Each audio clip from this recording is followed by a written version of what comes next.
I bet you don't even remember me, the note began, as if that was some kind of clever icebreaker from a man who ghosted my entire existence. The audacity would have been hilarious if it didn't slice through my chest like a rusty blade. I'm 20 now.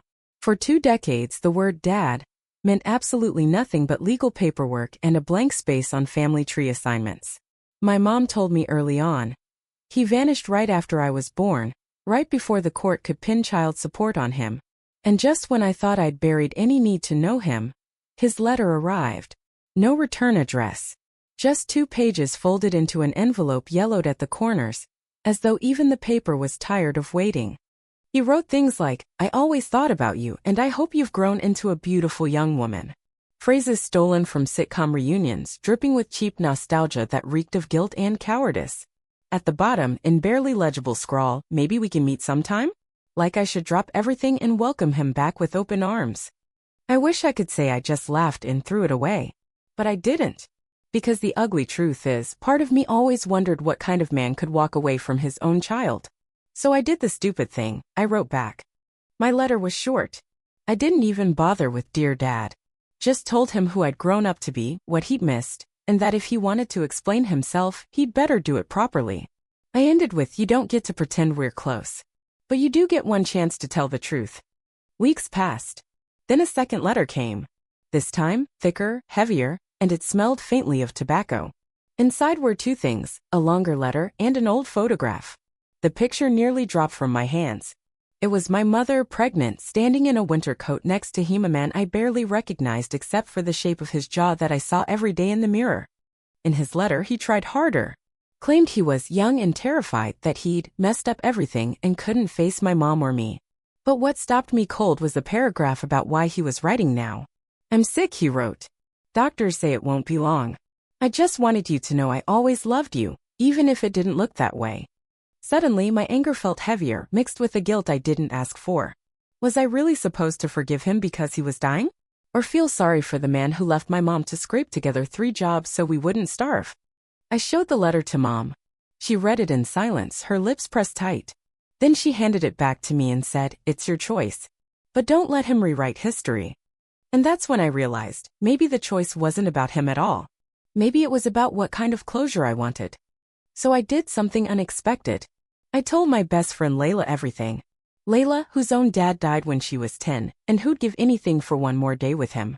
Layla looked at me, eyes soft but unblinking, and said, "You don't owe him forgiveness.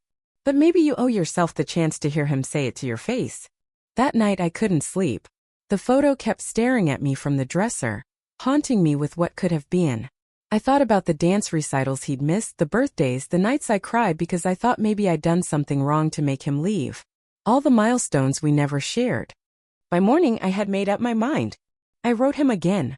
"If you want to meet, fine. But it will be on my terms. 1 hour. Public place. No lies." His reply came faster this time. "Thank you. Name the place." I chose a small coffee shop downtown. Neutral ground. I figured if I couldn't handle it, at least I could leave without making a scene. The day of the meeting, my heart pounded so hard I thought it would break my ribs. I wore my favorite jeans and the hoodie Mom gave me for graduation, as if they could shield me somehow. Layla came with me but waited outside, just in case. When he walked in, I recognized him instantly. Older, grayer, thinner. But the jawline was still there. And so were the same wary eyes I see in the mirror every morning. "Hi," he said, voice raspier than I'd imagined. "You look so much like her." "I'm not here to talk about her," I cut in before he could drag Mom into this. "I'm here because I want the truth." He swallowed. Hands trembling, he set his coffee cup down. And for the first time, he looked truly small. "I ran," he whispered. "I thought I could come back when I had my life together. But years kept passing and the shame grew bigger than my courage." "That's it," I shot back. 20 years and all you have is cowardice?" "I know it's not enough," he said, his voice breaking. "But it's all I have." The twist came when he reached into his coat and pulled out a worn envelope. "I kept this all these years," he said, sliding it across to me. Inside were cards, birthday cards. All addressed to me, never mailed. Some with little gifts taped inside. A pressed flower, a $20 bill, a tiny silver charm. They were dated every year on my birthday. My chest clenched so hard it hurt. The angry voice in my head screamed, Why didn't you send them? What good are they now? But another part of Miss Muller, Weaker just whispered he didn't forget. We sat there in silence. Him, staring into the coffee he barely touched. Me, holding 2 decades of words he never had the courage to send. Finally, he looked up. I can't ask you to forgive me, he said. I just wanted you to know that not a day went by. I interrupted, my voice shaking. You did ask. By writing to me, by coming here, you did ask. He lowered his eyes. Then I'm sorry. The words were simple, but hearing them out loud felt like someone loosening a rope around my chest. Thank you for saying it, I murmured. But I'm not sure it changes anything. He nodded as if he'd expected that. I know. The hour passed faster than I'd thought. At the end, I stood up. I don't know if I'll see you again, I told him. But I'm glad we had this. Me too, he whispered, his eyes wet.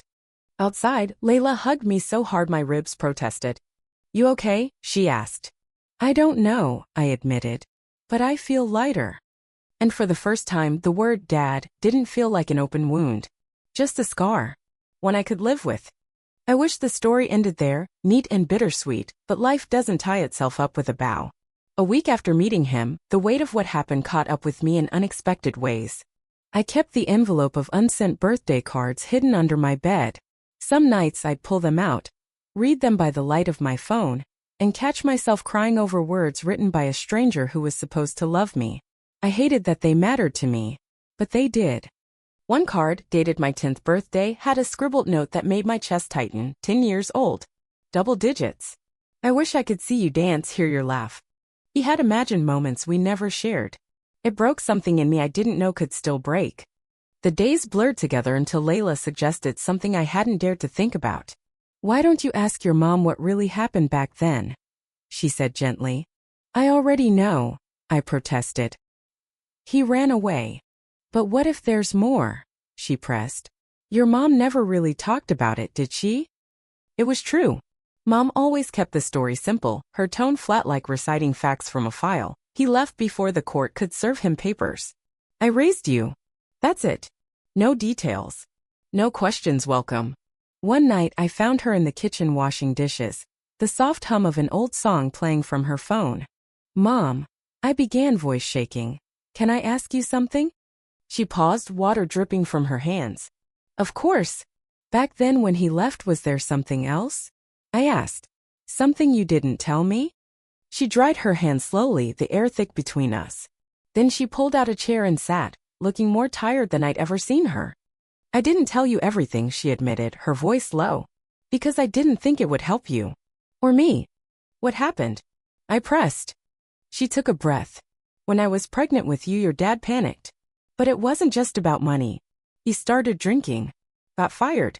One night, after an argument, he pushed me. Hard. I fell against the counter. I wasn't hurt badly, but it scared me enough to tell him to leave. My heart stopped. He hurt you. She nodded, eyes wet. He cried after. Swore he'd never do it again. But he left that night and never came back. I never told the court because I thought it would just drag us both through more pain. The image of my dad, the desperate man I met last week, blurred into something darker. I remembered his trembling hands, the way his eyes kept darting to the door. Was that guilt? Or fear? Why didn't you tell me? I whispered.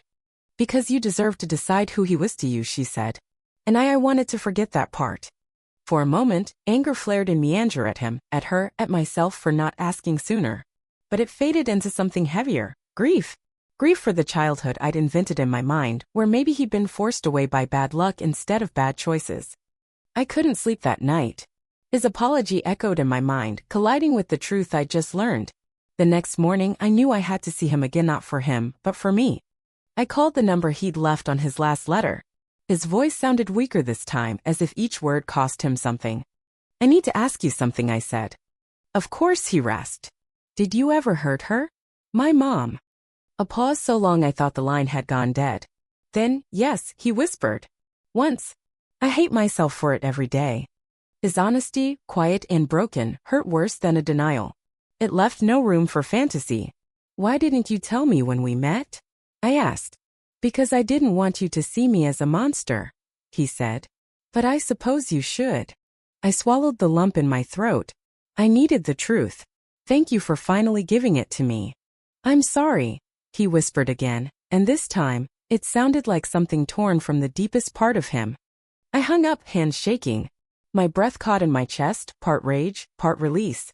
The truth was uglier than I'd imagined, but it was mine now. A week later, I got another letter from him. Shorter this time.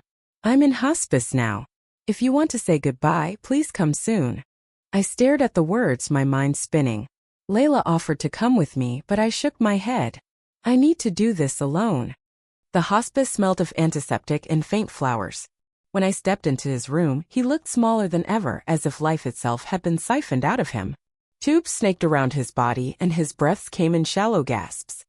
You came, he rasped, his eyes flickering open. I did, I said softly, standing at the foot of the bed. I don't deserve it, he murmured. Probably not, I agreed. But I'm here. He managed a weak smile. You look strong. Just like your mom. Don't talk about her, I said gently but firmly. He nodded, eyes closing briefly. Fair. Silence stretched between us. Then he whispered, I kept those cards because it made me feel less like I'd abandoned you completely. I read them, I admitted. They hurt. But they mattered. A tear slipped from his eye.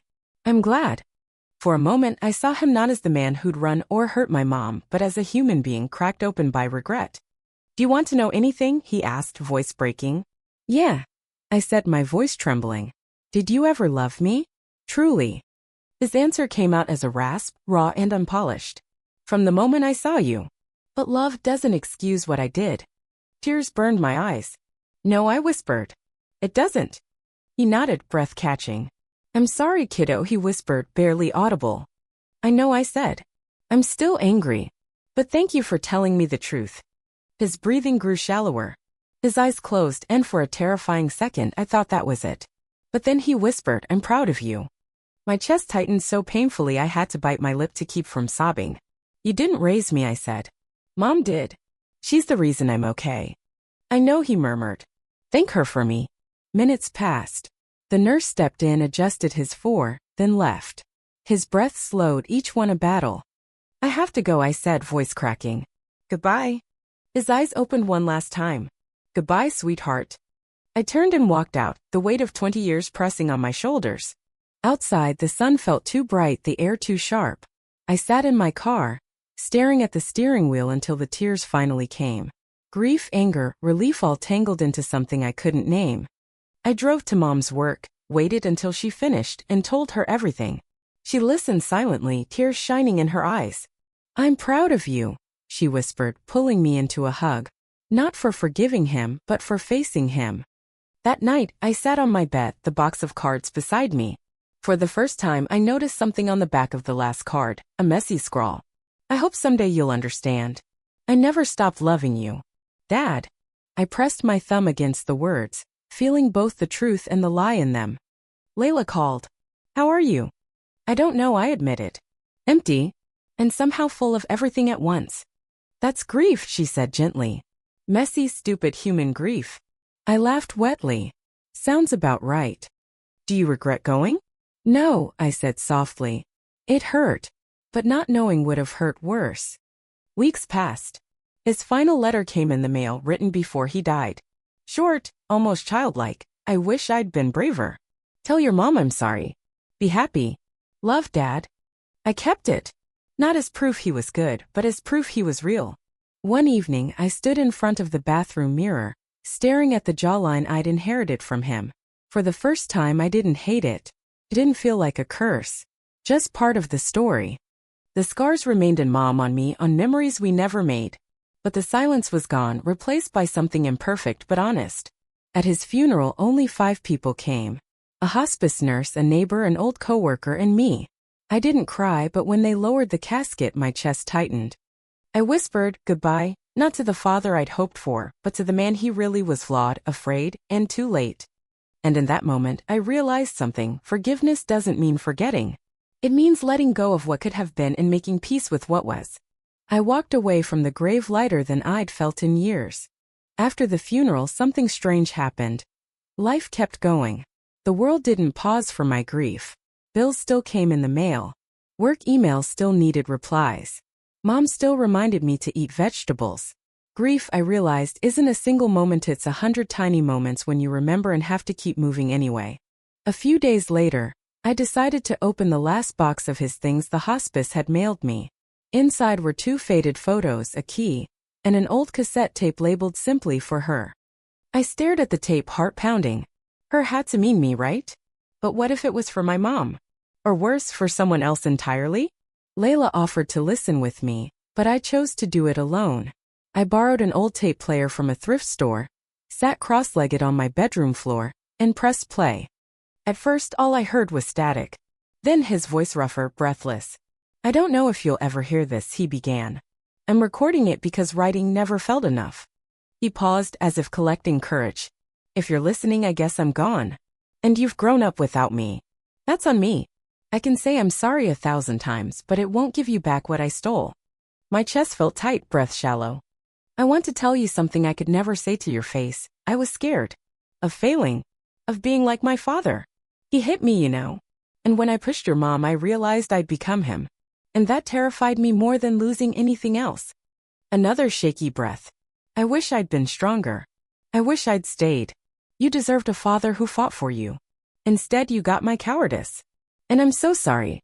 His voice cracked on the word sorry, raw and real in a way the letters never had been. "Don't let my shadow take your light," he whispered. "You're more than my mistakes. More than my blood. I hope you dance. I hope you love loudly. I hope you forgive, even if it's not me." Then, softly, as if to himself, "Goodbye, kiddo." Click. Silence. I sat there long after the tape ended, staring at nothing. Part of me wanted to throw it across the room. Another part wanted to hug the plastic box to my chest. I did neither. Instead, I cried quietly, painfully, honestly. That night, I dreamed of him. Not the frail man in hospice, but someone younger, with tired eyes but a hopeful smile. We didn't speak. We just sat on a porch somewhere, watching the sunset. When I woke, my pillow was wet with tears. Weeks turned into months. Mom and I found a new rhythm.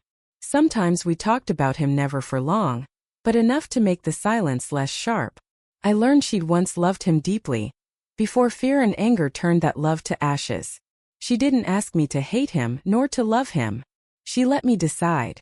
One Saturday morning, as I was helping Mom clean the attic, we stumbled on a box labeled baby stuff. Inside were hospital bracelets, tiny shoes, and a single Polaroid. Mom in a hospital bed, hair matted with sweat, holding newborn me. Standing beside her, looking terrified but smiling, was him. I stared at that picture for a long time. He looked young, lost, and oddly proud. For a moment, I let myself imagine a version of my life where he stayed. Then I folded the photo and slipped it into my pocket, not to live in the past, but to remember where I came from. Life, though, had its own plans to keep me grounded. One night, Layla invited me to her apartment for dinner. Over pasta and cheap wine, she confessed something I hadn't expected. "You know my dad left too, right?" she said, twirling spaghetti on her fork. I knew he wasn't around, I admitted, but I didn't know why. She looked down. "He left when I was 5. Didn't want a family." I used to tell people he died because it sounded less pathetic. The vulnerability in her voice broke my heart. "I'm so sorry," I whispered. She shrugged. "We all carry ghosts, right? Yours just came knocking."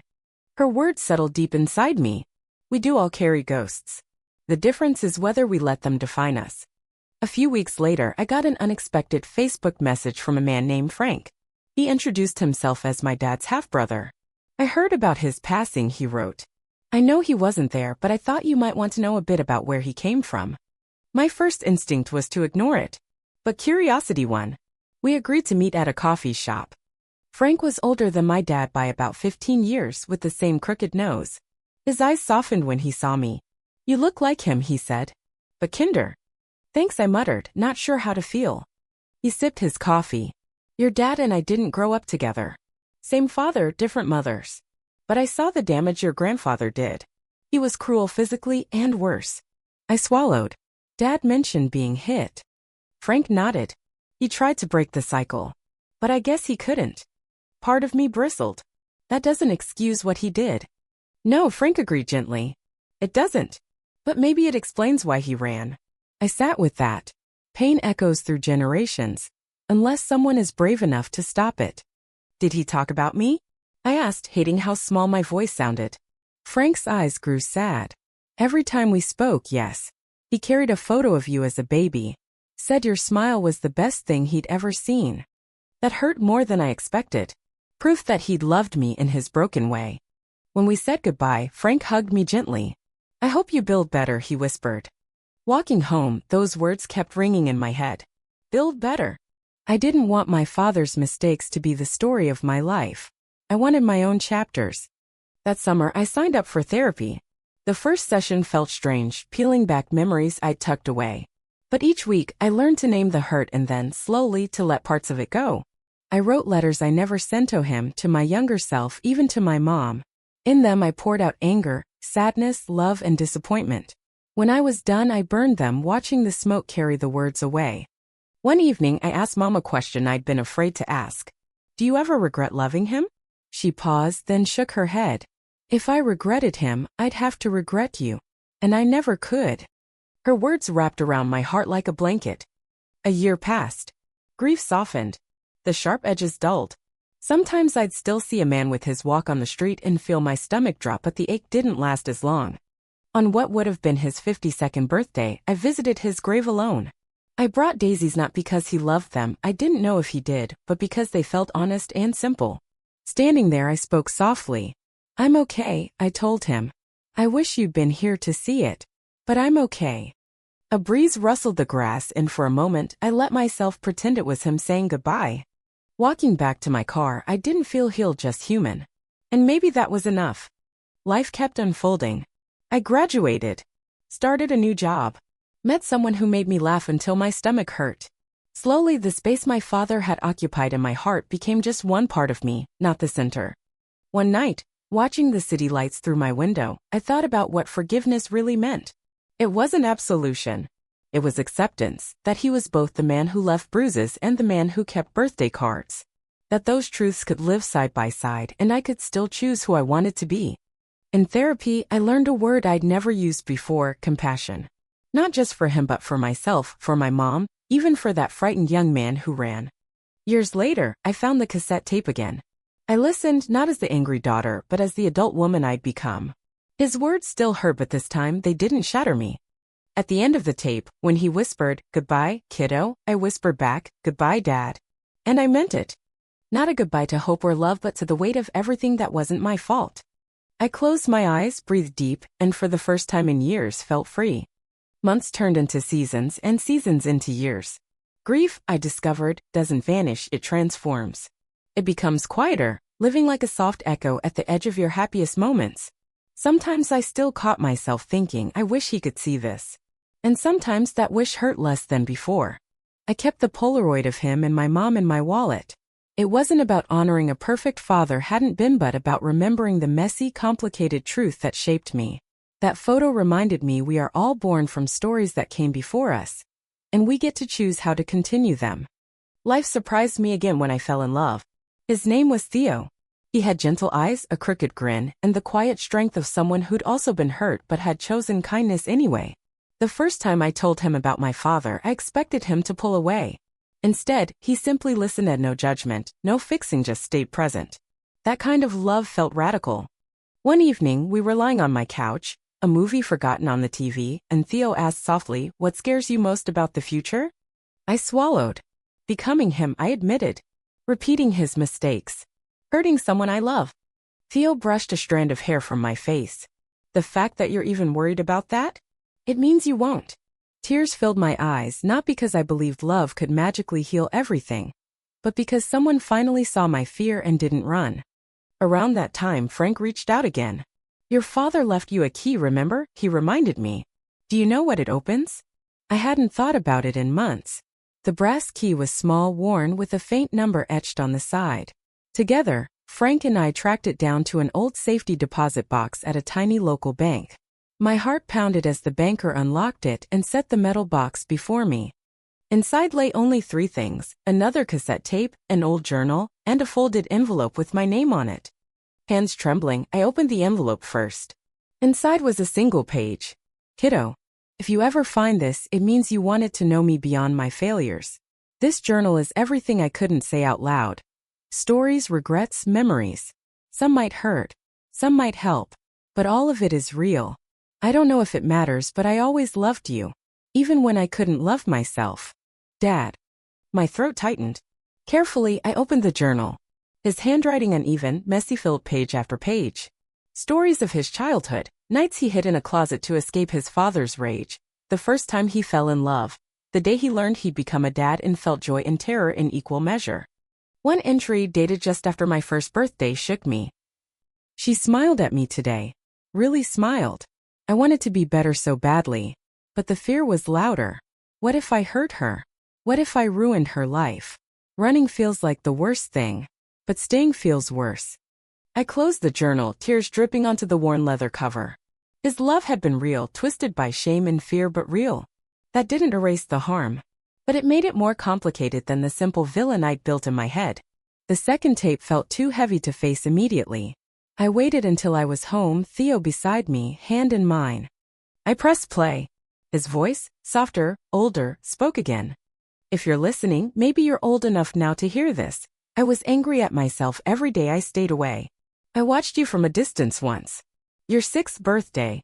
You were wearing a paper crown. I stood across the street, too scared to say hello. But God, I was proud. A broken laugh. I know that doesn't fix anything, but I need you to know. You were never unwanted. You were my hope. I was just too weak to hold it. He paused. Then quieter, don't carry my shame. You have your own story. Live it fully. Love bravely. Be kinder to yourself than I ever was to me. Click. Silence. Theo squeezed my hand. I looked at him through tears and whispered, I think I can finally let go. In therapy, I talked about what forgiveness really meant. It wasn't excusing him. It wasn't pretending he hadn't caused pain. It was acknowledging the pain, grieving the father I didn't have, and choosing to move forward without letting bitterness root itself in my heart. Mom and I talked more openly about the past. One night over tea, she confessed, I thought hating him would protect me, but all it did was harden me. Her voice broke. I'm sorry if that ever hurt you. I reached across the table and took her hand. We both did the best we could, I said, and I meant it. Years later, Theo and I married. At our wedding, I carried a tiny photo of my father, hidden in my bouquet not as a tribute to a hero, but as a nod to the flawed man who, in his broken way, shaped part of who I'd become. When we had our first child, a daughter, I felt a fear I'd never known. The night we brought her home, I held her in my arms, heart racing. What if I hurt her? The old terror, my father's ghost, whispered in my ear. Then I remembered his words on the tape. Don't carry my shame. I looked at my daughter's sleepy face and made a silent promise. I won't run. Even when it's hard. Even when I'm scared. That promise didn't erase my anxiety overnight. But each time fear rose, I chose love instead of flight. Late nights, dirty diapers, tantrums, I stayed. Sometimes I failed. But every morning I tried again. One evening, when she was about 4, my daughter asked, Mommy, did you have a daddy? I hesitated, then nodded. I did. He wasn't around when I grew up. Did you love him? She asked, eyes wide with curiosity only children have. I thought about it. I didn't know him well enough to love him the way kids usually do. But he loved me even if he couldn't show it right. Did it make you sad?